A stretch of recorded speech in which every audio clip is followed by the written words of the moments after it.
E assim, eu, Lukaku, já cheguei pra estragar com tudo.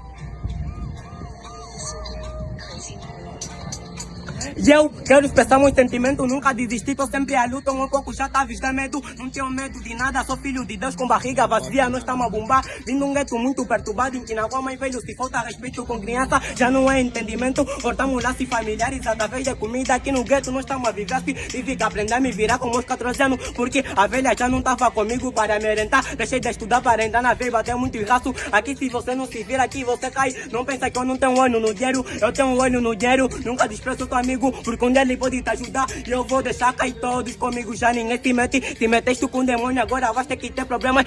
por cima de problemas, ninguém não aguentou, agora tá pedindo desculpa, eu não quero aceitar, vou te meter consciente no hospital do Américo, boa vida, não brinca comigo, brinca com teu tio, tá bom, Lukaku, já cheguei pra estragar com tudo.